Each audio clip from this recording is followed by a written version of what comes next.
بسم الله الرحمن الرحيم. إذا وقعت الواقعة ليس لوقعتها كاذبة خافضة رافعة إذا رجت الأرض رجا وبست الجبال بسا فكانت هباء منبثا وكنتم أزواجا ثلاثا فأصحاب الميمنة ما أصحاب الميمنة وأصحاب المشأمة ما أصحاب المشأمة والسابقون السابقون أولئك المقربون في جنات النعيم ثلة من الأولين وقليل من الآخرين على سرر موضونة متكئين عليها متقابلين يطوف عليهم ولدان مخلدون بأكواب وأباريق وكأس من معين لا يصدعون عنها ولا يوزفون وفاكهة مما يتخيرون ولحم طير مما يشتهون وحور عين كأمثال اللؤلؤ المكنون جزاء بما كانوا يعملون لا يسمعون فيها لغوا ولا تأثيما إلا قيلا سلاما سلاما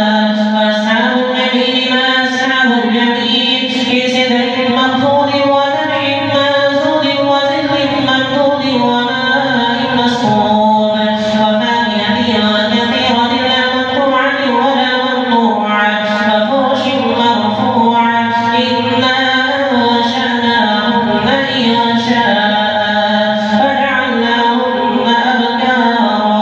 عربا أترابا لأصحاب اليمين ثلة من الأولين وثلة من الآخرين وأصحاب الشمال ما أصحاب الشمال في سموم وحميم وظل من يحمون لا بارد ولا كريم إنهم كانوا قبل ذلك مترفين وكانوا يصرون على الحنث العظيم وكانوا يقولون أئذا متنا وكنا ترابا وإذا منا لمبعوثون أوآباؤنا الأولون قل إن الأولين والآخرين لمجموعون إلى ميقات يوم معلوم ثم إنكم أيها الضالون المكذبون لآكلون من شجر من زقوم فمالئون منها البطون فشاربون عليه من الحميم فشاربون شرب الهيم هذا نزلهم يوم الدين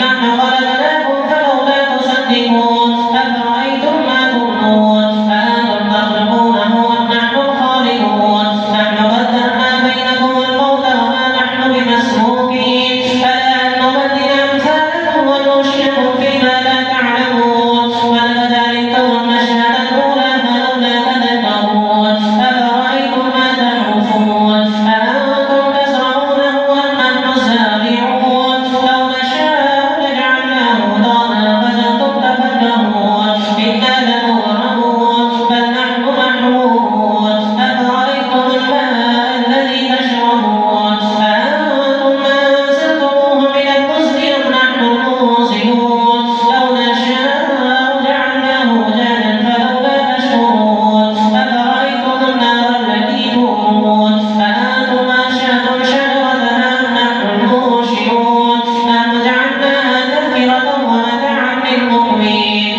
فسبح باسم